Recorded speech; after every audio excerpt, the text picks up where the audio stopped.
تکبیر. اللہ اکبر اللہ اکبر لا الہ الا اللہ واللہ اکبر اللہ اکبر وللہ الحمد. سورۃ الضحیٰ آیت نمبر 1 سے 11 تک. بسم اللہ الرحمن الرحیم. والضحیٰ قسم ہے دھوپ کی. دھوپ کی قسم یا چاشت کے وقت کی قسم، کیونکہ وہ وقت انتہائی سہانا وقت ہوتا ہے. جب دھوپ چمکتی ہے سویرے سویرے تو اس وقت طبیعت کے اندر ایک نشاط پیدا ہوتی ہے، ایک خوبصورت منظر نظر آتا ہے، کائنات حسین نظر آتی، دل کھل اٹھتا ہے. واللیل اذا سجا، اور رات کی جب وہ ٹک جائے، پرسکون ہو جائے. چھا جائے نہیں ہے اس کا ترجمہ، کیونکہ یغشا چھانا ہے. تو یہاں اصل میں رات جب سنسان اور بالکل خاموش ہو جاتی ہے نا، ڈاک ہو جاتی ہے، یہ اس وقت کا ذکر ہے. وہ بھی انسان کے لیے بہت ایک سکون اور ایک آرام اور خوشی کا، اطمینان کا وقت ہوتا ہے. اصل میں عربی میں کہتے ہیں سجل میت، میت پر چادر ڈال کے اس کو چھپا دینا، ڈھانپ دینا، اس کے لیے لفظ آتا ہے. تو رات کا اتنا حصہ گزرنا کہ سب سو چکے اور تاریکی کی چادر چھائی ہوئی ہو، بالکل خاموشی ہو، جسے موت کی خاموشی جسے کہا جاتا ہے. تو اس کے لیے لفظ آیا ہے سجا، بالکل سنسان ہو گیا سب کچھ. ایک طرف دھوپ ہے، دن ہے، چہل پہل ہے، یہ بھی انسان کی ضرورت ہے، اور دوسری طرف رات کا اندھیرا بھی انسان کی ضرورت ہے. اصل میں اس صورت کے پس منظر میں یہ بات بتائی جاتی ہے کہ نبی صلی اللہ علیہ وسلم پر کچھ عرصے کے لیے وحی آنا بند ہو گئی تھی، اور اس کا نتیجہ کیا ہوا کہ آپ پریشان ہو گئے کہ شاید اللہ تعالیٰ مجھ سے ناراض ہو گیا ہے. اور اس پر احادیث بھی موجود ہیں، اور ایک روایت میں یہ بھی آتا ہے کہ آپ صلی اللہ علیہ وسلم کی کچھ طبیعت ناساز ہوئی تو 2-3 دن رات کے وقت نہیں اٹھے نماز کے لیے. تو ایک عورت آئی اور کہنے لگی کہ یوں لگتا ہے کہ تیرے شیطان نے تجھے چھوڑ دیا ہے. تو اس کی بات سے بھی آپ پریشان ہوئے، اور کچھ یہ تھا کہ وحی کا اخذ کرنا شروع میں آپ کے لیے مشکل تھا اور بہت پرمشقت کام تھا. آپ کو میں نے پہلے بھی حدیث بتائی تھی کہ جب وحی اترتی تھی تو پسینے کی لڑیاں بہنے لگتی تھی. تو وہ وحی کا نزول اور نبوت کا ملنا کیا تھا؟ ضحیٰ. اور وحی کا رکنا کیا تھا؟ سجا. تو جہاں انسان کو ضحیٰ کی ضرورت ہوتی ہے وہاں انسان کو سجا کی بھی ضرورت ہوتی ہے، کہ رات کی خاموشی بھی ہو. کیوں؟ تاکہ انسان مزید کام کرنے کے لیے دوبارہ تیار ہو جائے. اگر انسان سو نہ سکے اور سوئے ہی نہ، یہ سوچ کے کہ میں زیادہ کام کر لوں گا، تو وہ کچھ بھی نہیں کر سکتا. سونا بھی کیوں ضروری ہے، بریک بھی کیوں ضروری ہے، ریسٹ بھی کیوں ضروری ہے؟ تاکہ انسان زیادہ فریشن اپ ہو کے بہتر کام کر سکے. یعنی اللہ نے دنیا کا نظام ایسے بنایا کہ جس میں سختی گرمی ہوتی ہے، اور انسانی ترقی کے لیے نرمی گرمی ضروری ہے. کیوں؟ نرمی اس لیے ضروری ہے کہ انسان آرام کر سکے، اور گرمی اس لیے ضروری ہے کہ انسان کی چھپی ہوئی صلاحیتیں جو ہیں وہ باہر نکلیں. رکاوٹیں کیوں آتی ہیں؟ تاکہ انسان بہتر مستقبل کے لیے تیار ہو سکے، پکا ہو، میچور ہو. کیونکہ جو مشکلات برداشت کر کے آگے بڑھے گا نا، وہی جمے گا، اور جو مشکلات سے گھبرا کے بھاگ نکلے گا وہ پھر دین کے کام کا نہیں. تو چیلنجز انسان کو مضبوط کرتے ہیں. تو یہاں پر والضحیٰ اور واللیل اذا سجا میں یہی سبق دینا مقصود ہے. ما ودعک ربک، نہیں چھوڑا تجھ کو تیرے رب نے. وما قلا، اور نہ وہ ناراض ہوا ہے. قلا کا لفظی معنی ہوتا ہے سخت نفرت کرنا، انتہائی بغض رکھنا. اور بعض نے دشمنی یا ناراضگی سے معنی کیا تو ہوتا ہی ہے کہ جس چیز سے انسان کو نفرت ہوتی ہے انسان اس کو اپنے دل سے بھی نکال پھینکتا ہے. وما قلا، اور نہ وہ تجھ سے بیزار ہوا ہے، نہ وہ ناراض ہوا ہے. بیزاری کے معنوں میں حضرت لوط علیہ السلام نے کہا تھا نا اپنی قوم کو، وَإِنِّي لِعَمَلِكُم مِّنَ الْقَالِينَ، کہ میں تمہارے اس عمل سے بیزار ہونے والا ہوں. وَلَلْآخِرَةُ خَيْرٌ لَكَ مِنَ الْأُولَىٰ، اور البتہ آخرت بہتر ہے تمہارے لیے اولا سے. آخری دور پہلے دور سے زیادہ اچھا ہے. یعنی آج اگر آپ کو مشکلات پیش آ رہی ہیں، کیونکہ مکی صورت ہے نا، اور مکہ میں آپ کو نبوت کے دعوے کے ساتھ ہی مشکلات پیش آنا شروع ہو گئی تھی، تو تسلی دی جا رہی ہے کہ اگر آج مشکل وقت آ گیا ہے تو کل آسانی بھی ہوگی اور کل زیادہ بہتر وقت آئے گا. عسیٰ ان یبعثک ربک مقاما محمودا بھی ہوگا, اور وما عند اللہ خیر للابرار والآخرۃ خیر وابقی, اور دنیا میں بھی بعد کا دور پہلے دور سے زیادہ بہتر. وَلَسَوْفَ يُعْطِيكَ رَبُّكَ فَتَرْضَىٰ, اور البتہ ضرور دے گا تیرا رب تجھے, پھر تو راضی ہو جائے گا. تو اللہ سبحانہ وتعالیٰ نے نبی صلی اللہ علیہ وسلم کو کیا کیا دیا؟ دنیا میں بھی بہت سے اعزازات عطا کیے. خاتم النبیین ہیں آپ, آخرت میں آپ کے لیے شفاعت کا مقام ہے, وسیلہ ہے, درجہ عالیہ ہے, جنت ہے. وَلَسَوْفَ يُعْطِيكَ رَبُّكَ فَتَرْضَىٰ, اور دنیا میں دین مکمل ہوا آپ کے ہاتھوں, آپ کو ایسے ساتھی ملے, یعنی صحابہ کرام جیسے ساتھی آپ کو ملے جو اپنے وقت کے ہیرے تھے, اور انہوں نے آپ کے لائے ہوئے مشن کی مزید آگے ترویج کی اور آگے بڑھایا اس کو. وَلَسَوْفَ يُعْطِيكَ رَبُّكَ فَتَرْضَىٰ, اور پھر اللہ تعالیٰ مزید تسلی دیتے ہیں ماضی کے حالات کو سامنے دکھا کر. أَلَمْ يَجِدْكَ يَتِيمًا فَآوَىٰ, دیکھو تو صحیح کہ ایسا نہیں ہو چکا کہ اس نے تجھے یتیم پایا پھر اس نے پناہ دی تجھ کو. یجد کا وجد یجد, وجود بھی اسی سے ہے, پانا.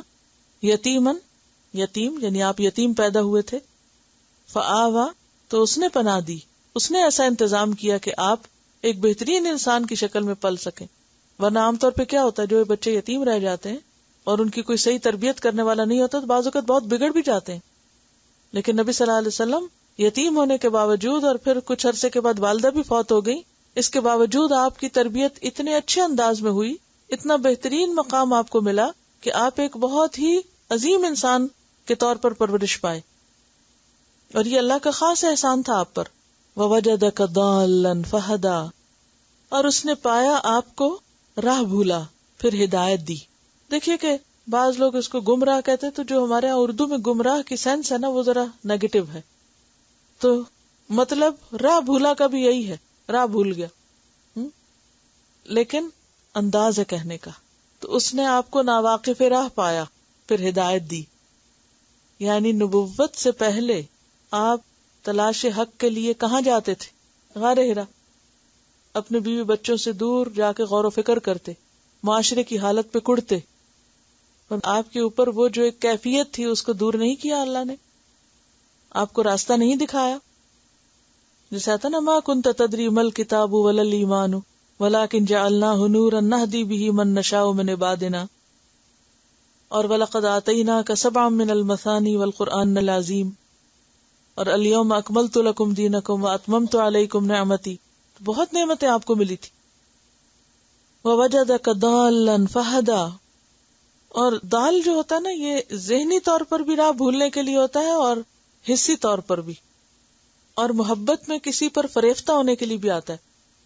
جیسے یعقوب علیہ السلام کے بچوں نے اپنے والد کو کیا کہا تھا, ان ابانا لفی ضلال مبین, کہ ہمارے والد تو کلی گمراہی میں.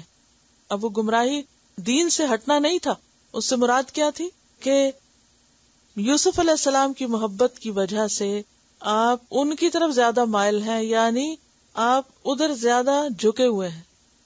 تو سیدھے راستے سے دائیں یا بائیں ہونا کیا ہے, راہ گم کرنا. تو یہاں دلال کا مطلب نعوذ باللہ کوئی دین میں گمراہی نہیں ہے. تو دلال میں مانا پایا جاتا ہے صحیح رستے سے تھوڑا ہو یا زیادہ ہٹ جانا, یعنی تھوڑا سا ہٹنا یا زیادہ ہٹنا. یعنی اس بات کو کہ تھوڑا سا ہٹنا یا زیادہ ہٹنا کو آپ یوں سمجھے کہ جیسے آپ ابھی پریکٹس کریں, ایک نقطہ لگائیں ڈاٹ, اچھا اس کے ارد گرد چاروں طرف نقطے لگا دیں, جتنے لگتے ہیں لگا دیں. 4 لگائیں اور پھر 4 کے بیچ میں ایک ایک اور لگائیں, 8 نقطے لگ جائیں گے. اب آپ اس نقطے سے شروع کر کے ایک ایک لکیر کھینچیں, کہاں جاتا ہے؟ پھر وہ جو اینڈ ہے, نہیں سمجھ آیا؟ یعنی آپ دیکھیں نا کہ ایک نقطہ لگایا, پھر آپ نے 4 لگائے اس کے ارد گرد, پھر ان 4 کے بیچ میں ایک ایک لگا دیا, وہ کیا ہو گئے, 8 نقطے ہو گئے. اب آپ دیکھیں اس سے زیادہ لگیں گے بھی نہیں. اچھا اب آپ دیکھیں کہ ایک نقطہ جو کہ ساتھ ساتھ ہے, سارے بالکل ساتھ ساتھ ہے, اگر اس کو آپ لکیر کھینچے تو اب آپ دیکھیں کہ کیا ہوگا. سینٹر والے سے اگر ایک کو کراس کر کے جائیں, دوسرے کو جائیں, تیسرے کو, تو وہ کوئی ادھر جا رہا ہے, کوئی ادھر جا رہا ہے, کہ قریب ترین تھے. تو چھوٹا سا بھی رستے سے ہٹنا بعض اوقات وہ انسان کو دور پہنچا دیتے. جسے جہاز اڑتے ہیں نا، تو اگر ان کی ڈائریکشن میں ذرا سا بھی فرق ہو نا، چند انچز کا بھی، تو اینڈ میں کہیں سے کہیں پہنچ جائیں. ہاں نہیں، نقطے کے معاملے نہیں، جہاز کی بات کر رہی ہوں کہ وہاں اڑتے ہوئے اگر ذرا سا بھی ڈائریکشن میں فرق ہو تو جو ڈیسٹینیشن ہے وہ بدل جائے گا. وَوَجَدَكَ ضَالًّا فَهَدَىٰ، تو اس کا یہ مطلب نہیں کہ نعوذ باللہ نبی صلی اللہ علیہ وسلم اس سوسائٹی کی کسی غلط چیز میں پائے گئے تھے تو اللہ تعالیٰ نے آپ کو سیدھا راستہ دکھایا. اس کا مطلب یہ ہے کہ جو صحیح چیز نبوت اور وحی کے ذریعے آپ کو ملی وہ پہلے نہیں تھی آپ کے پاس. حالانکہ آپ ان لوگوں میں سے تھے جو شرک نہیں کرتے تھے، کبھی آپ نے شراب نہیں پی تھی، کبھی آپ نے کوئی اور برا کام نہیں کیا تھا، لیکن اصل دین تو وہی تھا جو پھر جبریل کے ذریعے آپ کے پاس بھیجا گیا. جس رب نے آپ کو یہ راستہ دکھایا وہ کیا آئندہ خیال نہیں کرے گا؟ کتنی خوبصورت آیت ہے. ہم سب کو بھی فکر ہوتی ہے نا، پتہ نہیں اس کے بعد کیا بنے گا. تو میں ہمیشہ تسلی دیتی ہوں اس سٹیج پر اپنے اسٹوڈنٹس کو کہ جو رب یہاں تک لائے نا وہ آگے بھی راستہ دکھائے گا. بات یہ ہے کہ ہماری تڑپ اور ہماری طلب جو ہے وہ زندہ رہے، سچی رہے. وَوَجَدَكَ عَائِلًا، اور پایا تجھ کو مفلس. عَالَ یعیلُ عَیلَتًا سے، عیلتن مفلسی تھی کو کہتے ہیں. یہ جو کہ آپ یتیم تھے اور پھر اس کے بعد آپ کے چچا ابو طالب جو تھے جن کی سرپرستی میں آپ تھے وہ خود بھی عیالدار تھے اور مالی طور پہ بہت مضبوط نہیں تھے، لیکن جب حضرت خدیجہ رضی اللہ تعالیٰ عنہا سے آپ کی شادی ہوئی تو دنیاوی دولت بھی آپ کے پاس بہت آئی. وَوَجَدَكَ عَائِلًا فَأَغْنَىٰ، اور پایا تجھ کو عیالدار یا مفلس، فَأَغْنَىٰ، پھر اس نے غنی کر دیا، یعنی بے نیاز کر دیا، مالدار کر دیا. اب کرنا کیا ہے؟ فَأَمَّا الْيَتِيمَ فَلَا تَقْهَرْ، پھر یتیم، دیکھیں مسلسل یتیم کی بات آ رہی ہے، اور یتیم کے معنوں میں بھی اور سمبولیکلی بے سہارا لوگ، معاشرے کے بے سہارا. فَأَمَّا الْيَتِيمَ، تو جہاں تک یتیم کا تعلق ہے، فَلَا تَقْهَرْ، تو اس پہ قہر نہ کرنا، سختی نہ کرنا یا دباؤ نہ ڈالنا. قہر جو ہوتا ہے کسی زیر دست کو کمزور پا کے دبانے کے لیے آتا ہے کہ کوئی بول نہ سکے، ہل نہ سکے. یعنی بعض اوقات لوگ اگر کسی کی مدد کرتے ہیں یا کسی کے کام آتے ہیں تو پھر کیا کرتے ہیں، اس کو پورے کا پورا اپنے کنٹرول میں لینا چاہتے ہیں کہ وہ اپنی مرضی سے سانس بھی نہ لے سکے، کوئی ڈیسیژن نہ کر سکے، کچھ نہ کر سکے اپنے ارادے اور اپنی خواہش سے. وہ پھر اپنی ہر بات میں پابند ہو کس کا؟ اس کا جو اس کی مدد کر رہا ہے.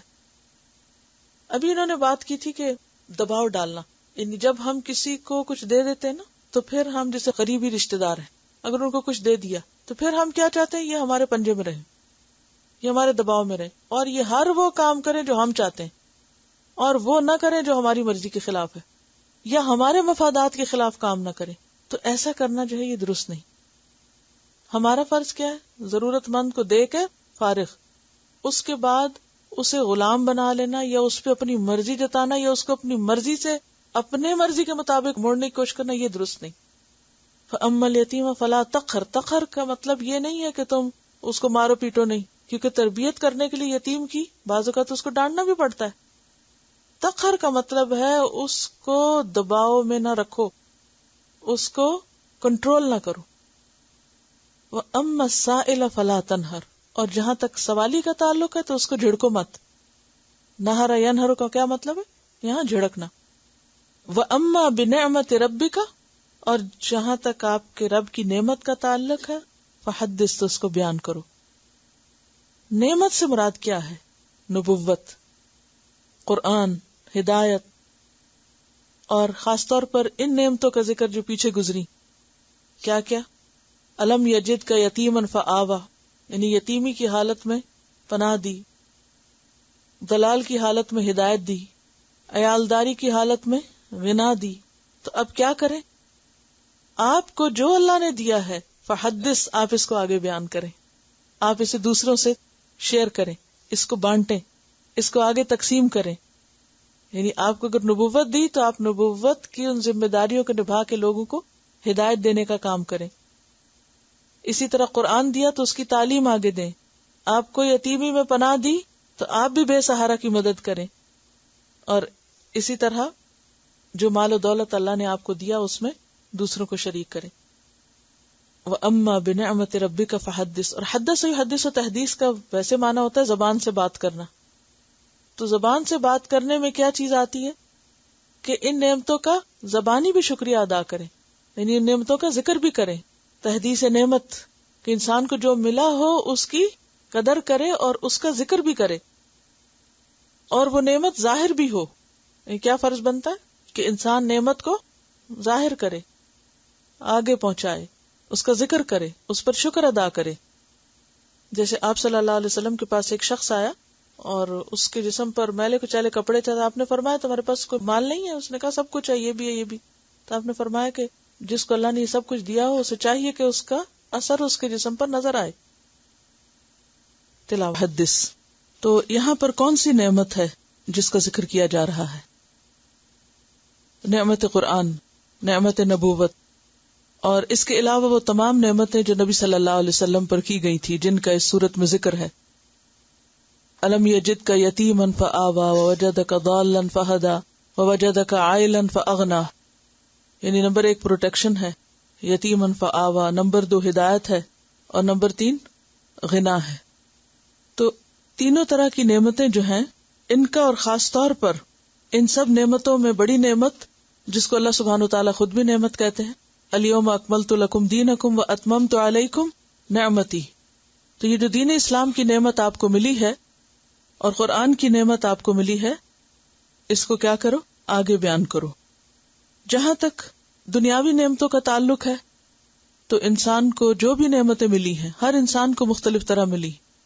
جیسے نبی صلی اللہ علیہ وسلم کو طرح طرح کی نعمتیں ملی، اسی طرح ہر انسان پر اللہ سبحانہ وتعالیٰ نے بہت سے احسانات کیے ہیں. تو انسان کا کام کیا ہے کہ وہ کیا کرے؟ ان نعمتوں کا ذکر کیا کرے، نعمتوں کی بات کیا کرے. عام طور پر ہم کس چیز کا ذکر کرتے ہیں؟ جو نعمت نہیں ملی وہ ہمارے ذہن پہ زیادہ چھائی رہتی ہے اور اس کا ہم گلہ شکوہ زیادہ کرتے ہیں. تو یہاں پر ایک پازیٹیو ایٹیٹیوڈ بتایا گیا کہ کیا ہوتا ہے، اور وہ یہ کہ انسان کو جو ملے اس کا ذکر کرے بنسبت اس کے کہ جو نہیں ملا. اسی طرح اگر کسی انسان کی طرف سے ہمیں کوئی خیر اور بھلائی ملی ہے تو اس کا ذکر کرنا چاہیے بنسبت اس کے اگر اس انسان کی طرف سے کوئی تکلیف پہنچی ہو. لیکن ہمارا رویہ کیا ہوتا ہے کہ کسی کی طرف سے جو بھی کوئی خیر ہمیں پہنچ جائے اس کا ذکر ہم نہیں کرتے، بہت کم کرتے ہیں. لیکن اگر کسی کی طرف سے کوئی تکلیف پہنچے تو اس کا چرچا خوب کرتے ہیں. تو کرنا کیا چاہیے کہ اللہ کی طرف سے یا بندوں کی طرف سے ہمیں جو بھلائی نصیب ہو اس کا ذکر زیادہ کیا کریں. نعمتوں کا ذکر کیا فائدہ دیتا ہے؟ اس سے کیا ملتا ہے انسان کو؟ یہ شکر گزاری کا ایک ذریعہ ہوتا ہے، اور شکر گزاری سے انسان کی نعمتوں میں اور اضافہ ہوتا ہے. لَإِن شَكَرْتُمْ لَأَزِيدَنَّكُمْ. جہاں تک بندوں کے احسانات کا تعلق ہے تو حدیث میں آتا ہے کہ جو شخص لوگوں کے احسان پر ان کا شکر نہیں کرتا، جیسے شوہر کا احسان ہے، ماں باپ کا احسان ہے، بہن بھائیوں میں سے کوئی ہم پر احسان کرتا ہے، یا عام انسانوں میں سے کوئی اور ہم پر احسان کرتا ہے، تو جو لوگوں کا شکر ادا نہیں کرتا، من لم یشکر الناس لم یشکر اللہ، تو وہ اللہ کا بھی شکر گزار نہیں ہوتا. کوئی بڑا ہو یا چھوٹا ہو. جب بعض اوقات بچے ہماری کوئی خدمت کر دیتے ہیں، کوئی کام کر دیتے ہیں، تو ہمیں ان کے ساتھ بھی کیا رویہ کرنا چاہیے؟ ان کا بھی شکر گزار ہونا چاہیے. یعنی شکر گزاری یہ نہیں کہ ہم سے کوئی بڑا ہمارے ساتھ کوئی احسان کرے تو ہم اس کے شکر گزار ہوں، اور اگر ہم سے چھوٹا کوئی احسان ہم پر کرے تو ہم کہیں کہ اس نے کیا کیا، یا اس کا تو شکریہ نہ بھی کیا تو کیا کرے گا ہمارا، ہم اس کو فار گرانٹیڈ لے لیتے ہیں. تو کوئی بھی ہو، بڑا ہو چھوٹا ہو برابر کا ہو، تو اس پر شکر ادا کرنا لازم ہے، کیونکہ شکر انسان کے لیے مزید نعمتوں کا دروازہ کھولتا ہے. ایک اور روایت میں آتا ہے کہ جو شخص تم پر کوئی احسان کرے تو چاہیے کہ تم بھی اس کے احسان کا بدلہ دو. اگر مالی بدلہ دینے کی استطاعت نہیں تو یہی کرو کہ لوگوں کے سامنے اس کی تعریف کرو. یہ تحدیث ہے. تحدیث کا کیا مطلب ہوتا ہے؟ بات کرنا. یعنی مثلاً آپ کے کسی بہن بھائی نے یا کسی نے بھی کوئی، تو ہوتا کیا ہے جب خاندان کے لوگ اکٹھے بیٹھتے ہیں تو عموماً ہم گلے شکوے زیادہ کرنے لگتے ہیں نا.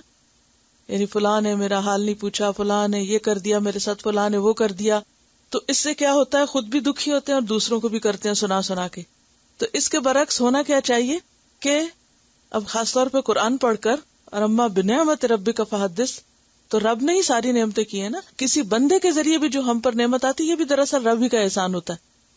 تو اس کا چرچا کرنا چاہیے. یعنی دوسروں کے بارے میں غیبت تو نہیں کرنی چاہیے, دوسروں کے بارے میں خیر اور بھلائی کی بات کرنی چاہیے, کیونکہ جس نے لوگوں کے مجمع میں اس کی ثنا و تعریف کی تو اس نے شکر گزاری کا حق ادا کر دیا. یعنی اگر آپ کے ساتھ کسی نے بھلائی کی ہے اور آپ اس بھلائی کا ذکر دوسرے کے ساتھ کرتے ہیں کہ فلاں شخص نے میرے ساتھ احسان کیا ہے, تو یہ بھی دراصل ایک کیا ہے, شکر گزاری کا ایک طریقہ ہے. تو ہر نعمت کے شکریہ کے مختلف طریقے ہوتے ہیں. مالی نعمت کا شکر کیسے ادا ہوتا ہے؟ زکوٰۃ دے کر اور خود اپنے اوپر بھی خرچ کر کے. یعنی اما بنعمت ربک فحدث میں یہ بھی آتا ہے کہ حدیث میں نے آپ کو سنائی تھی, نبی صلی اللہ علیہ وسلم کے پاس ایک شخص آیا کہ جس کا حال بہت خراب تھا, تو آپ نے پوچھا کیا تمہارے پاس کچھ مال ہے؟ اس نے قسمیں گنوائی, یہ بھی ہے, یہ بھی, یہ بھی. تو آپ نے فرمایا کہ اگر اتنا کچھ ہے تو تمہارے جسم پر اس کے آثار نظر آنے چاہیے. تو تحدیث نعمت میں صرف دوسروں پر خرچ کرنا نہیں, شکر گزاری صرف یہ نہیں کہ آپ صدقہ خیرات کریں, شکر گزاری یہ ہے کہ اپنی ذات پر بھی صدقہ کریں. اور ایک اور بات یہ ہے کہ سورت الضحیٰ سے آخر تک ہر سورت کے ساتھ تکبیر پڑھنا جو ہے وہ اس کے بارے میں آتا ہے کہ یہ مسنون ہے. ابن کثیر نے ہر سورت کے اختتام پر ایک مرتبہ تکبیر کہنے کو سنت کہا ہے. فَأَمَّا بِنِعْمَةِ رَبِّكَ فَحَدِّثْ. تو رب کی نعمت کا ذکر آپ کیسے بیان کریں گے کہ اس کے بعد جتنی بھی صورتیں پوری ہوں اس میں ہر صورت کے اختتام پر یعنی تکبیر کہیں. اور امام بغوی نے ہر صورت کے شروع میں تکبیر کہی ہے. تو بہرحال شروع ہو یا آخر بیچ میں ہی بنتی ہے, ایک ختم ہوتی ہے اور ایک شروع ہوتی ہے. چلیے دوبارہ ان آیات کی تلاوت سنیے. اگرچہ اس صورت میں خطاب نبی صلی اللہ علیہ وسلم سے ہے, لیکن ظاہر ہے کہ آپ ہمارے لیے ایک نمونہ ہیں, اور پھر آپ کے توسط سے باقی سب کے لیے بھی اس میں سبق ہے. آپ دیکھیے کہ جب ہم دین کے رستے پر آتے ہیں تو مشکلات آتی ہیں. بعض اوقات بہت ہوپ فل ہوتا ہے انسان, والضحیٰ, اور بعض اوقات ایسے لگتا ہے جیسے ہر چیز رک گئی ہو, کچھ ہو نہیں رہا, ہر چیز ٹھہر گئی ہے, سٹک ہو گئی ہے. پھر اس وقت انسان کو شیطان وسوسے ڈالنے لگتا ہے کہ اللہ تعالیٰ ناراض ہو گیا تم سے. اگر وہ تمہارے ساتھ ہوتا تو تمہارا یہ کام نہ رکتا, یہ مشکل نہ پیش آتی. تو اس پر کیا تسلی ہے؟ ما ودعک ربک وما قلی.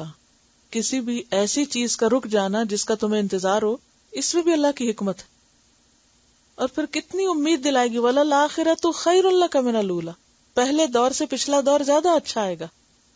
اور پھر وَلَسَوْفَ يُعْطِيكَ رَبُّكَ فَتَرْضَىٰ, کہ انسان دین کی نعمت اور دین کی ترقی اور دین کا جو انعام ہے دنیا اور آخرت میں, کہ دین کے جو فائدے ہیں وہ جب وقتی طور پر انسان کو نظر نہیں آتے کہ ہے اتنا کام کیا, اتنی محنت کی, کوئی اثر نظر نہیں آتا, کوئی نتیجہ نظر نہیں آتا, یوں لگتا ہے جیسے کچھ بھی نہ کیا ہو, تو اس کی تسلی دی جا رہی کہ نہیں, بعد میں اس کے پھل دیکھتے رہو گے.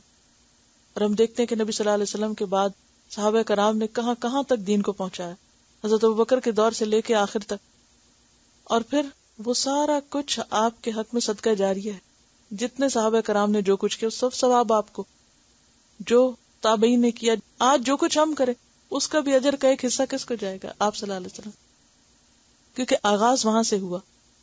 تو پھر یہ ساری نیکی جب قیامت کے دن آپ کے حصے میں آئے گی, وَلَسَوْفَ يُعْطِيكَ رَبُّكَ فَتَرْضَىٰ, تو کیسے خوش ہیں؟ پھر آپ کو جو مزید مقامات اور انعامات اور درجات دیے اللہ نے, اور حوض کوثر کا انعام دیا, اِنَّا أَعْطَيْنَاكَ الْكَوْثَر جو آگے آئے گا, تو یہ ساری چیزیں کیا ہیں؟ یہ خوشخبریاں ہیں آئندہ کی. ابھی مکہ میں یہ سب کچھ ہوا نہیں تھا, لیکن پہلے سے تسلی دے دی گئی. یہ وہ وقت ہے جو انتہائی مشکل وقت ہے, اور ابھی بہت سی مشکلات آ رہی تھی, تو کہا فکر نہیں کریں, وَلَسَوْفَ يُعْطِيكَ رَبُّكَ فَتَرْضَىٰ. اور پھر مزید تسلی ہے, کیا ماضی میں یہ اور یہ اور یہ نہیں ہو چکا؟ ایسی ایسی مشکلیں نہیں تھی تم پر, اور کیا ان مشکلوں سے اللہ نے نہیں نکالا؟ اور وہ مشکلات صرف مادی مشکلات نہیں, روحانی مشکلات بھی ہیں. روحانی مشکل کیا ہے؟ وجدک ضالا, انسان بھٹکتا پھرتا ہے, کیا صحیح ہے اور کیا غلط ہے, کیا کروں اور کیا نہ کروں, اور اللہ ہدایت کا انتظام کر دے. اور پھر وجدک عائلا فاغنا, دنیاوی اور مادی ضروریات بھی پوری کر دے. تو پھر انسان کو کیا کرنا چاہیے؟ اپنا اخلاق بہتر بنانا چاہیے. یتیم یعنی معاشرے کے وہ لوگ جو بے سہارا ہوں, جن کو کوئی پوچھنے والا نہ ہو, جن کو کوئی عزت دینے والا نہ ہو, ان کی خیر اور بھلائی اور فلاح کے لیے کام کریں, اور سائل کو نہ جھڑکیں. سائل سے مراد کوئی مادی چیز مانگنے والا بھی ہو سکتا ہے اور کوئی علمی سوال پوچھنے والا بھی ہو سکتا ہے، دین کا سوال پوچھنے والا بھی ہو سکتا ہے۔ ابو موسیٰ اشعری کہتے ہیں کہ آپ کے پاس جب کوئی سائل آتا یا کوئی اپنی ضرورت بیان کرتا تو آپ صحابہ سے کہتے تم بھی سفارش کرو، تمہیں بھی اجر ملے گا، اور اپنے پیغمبر کی زبان سے اللہ جو چاہے گا حکم دے گا، انہیں دلوا دے گا۔ حضرت عبد الرحمن سے روایت ہے کہ انہوں نے آپ صلی اللہ علیہ وسلم سے پوچھا، بعض دفعہ کوئی سائل میرے دروازے پہ آ کھڑا ہوتا ہے جسے میرے پاس دینے کے لیے کچھ نہیں ہوتا، تو میں کیا کروں؟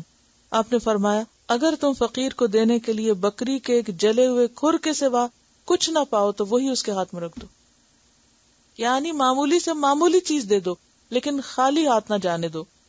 ایک دفعہ آپ نے فرمایا، کیا میں تمہیں ایسے آدمی کی خبر نہ دوں جو سب سے بدتر ہے؟ صحابہ نے عرض کیا، بتائیے۔ فرمایا، وہ شخص جس سے اللہ کے نام پہ مانگا جائے اور وہ کچھ نہ دے، اور وہ کہے جا بابا معاف کر دے۔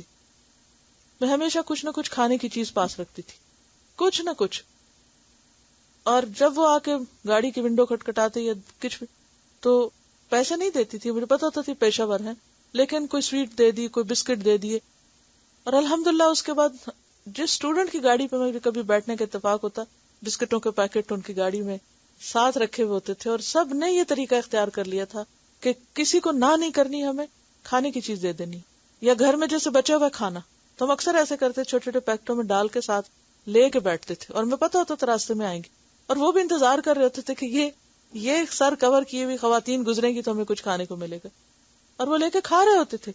تو طریقہ ہے نا، جب یہ کہا گیا کہ مت جھڑکو، مت نہ کرو، تو پھر کوئی اور طریقہ سوچ لیں، اور اگر واقعی کچھ نہ ہو تو پھر کیا اچھی نصیحت کر دیں، الکلمۃ الطیبۃ صدقہ، پیار سے بات کر لیں۔ ہر کوئی ان کو ڈانٹتا ہے، ہر کوئی ڈانٹتا ہے، بھی کیوں ڈانٹتے؟ نہ ڈانٹے، ان کو کوئی محبت کی بات ان سے کرنا جو ہے وہ بھی تو ایک صدقہ ہے نا۔ جو شخص سویر سے شام تک ڈانٹ سن رہا ہو، اس سے آپ بیٹا کہہ کے پکار لیں اور کوئی اچھی سی بات کر دیں اس سے، یا کوئی مذاق کر دیں، تو یہ بھی تو ایک صدقہ ہی ہو جائے گا اس کے ساتھ۔ لیکن یہ کرنا کہ بس صرف جان چھڑانے والی کرنا اور بیزاری دکھانا اور ڈانٹ ڈپٹ کر کے سر سے اتارنا، اس کا کوئی جواز نہیں، کوئی بھی اس کا جواز نہیں ہے کسی بھی طرح۔ یہ صرف ہمارا شارٹ کٹ ہے جان چھڑانے کا۔ اور پھر نعمتوں کا ذکر کریں۔ بہت سے لوگ نعمت کو ویلیو نہیں کرتے، وہ شکوے بہت کرتے ہیں، لیکن جو ملا ہے اس کی طرف توجہ نہیں ہوتی، خاص طور پر جو دین کی نعمت ہے، یعنی اس کے اوپر شکر گزاری بھی ہو، اور اس کے جو فائدے ہوئے ہیں وہ بیان کریں لوگوں سے۔ آپ کے اسائنمنٹ میں ہے نا ایک اس دفعہ سوال کہ قرآن پڑھ کے جو پایا ہے اس کو 10 لائنوں میں لکھیں، تو آپ ایک 10 صفحے بھر دیں، آپ 10 صفحے بھر دیں۔ وہ تو 10 اس لیے کہا کہ پھر زیادہ مشکل نہ پیش آیا، لیکن یہ اسی کی اصل میں پریکٹس ہے کہ اللہ نے جو نعمت دی اس کو اچھا ذکر کرنے سے کیا ہوتا ہے اس کا ریاکاری، اور ریاکاری میں کیا ہوتا ہے اپنی تعریف چاہنا، اور تحدیث نعمت میں کیا ہوتا ہے شکر گزاری سے اس کا ذکر کرنا تاکہ دوسروں کو بھی شوق آئے۔ ان دونوں میں فرق ہے۔ ایک کام آپ کرتے ہیں کہ اپنی تعریفیں بیان کرنے کے لیے مجھے یہ بھی آتا ہے اور میں یہ بھی سیکھ چکی ہوں اور میں فلاں بھی پالی، دس از رانگ۔ لیکن اگر آپ یہ کرتے ہیں نا کہ مجھے اس سے یہ اور یہ فائدہ پہنچا ہے، تو اس کا فائدہ کیا ہوگا کہ دوسرے وہ لوگ جو نہیں کر رہے ان کو بھی شوق آئے گا۔ فحدث کا مطلب ہی یہی ہے کہ آپ صلی اللہ علیہ وسلم سے جب خطاب ہے تو مراد یہ کہ جو آپ کو ہدایت دی گئی ہے، جو نبوت عطا کی گئی ہے، جو دین ملا ہے، جو قرآن ملا ہے، آپ اس کا چرچا کریں، آگے اس نعمت کو بانٹیں، اس کو دوسروں تک پھیلائیں، دوسروں تک پہنچائیں۔ یہ ہے اس کا شکر ادا کرنا، ٹھیک ہے۔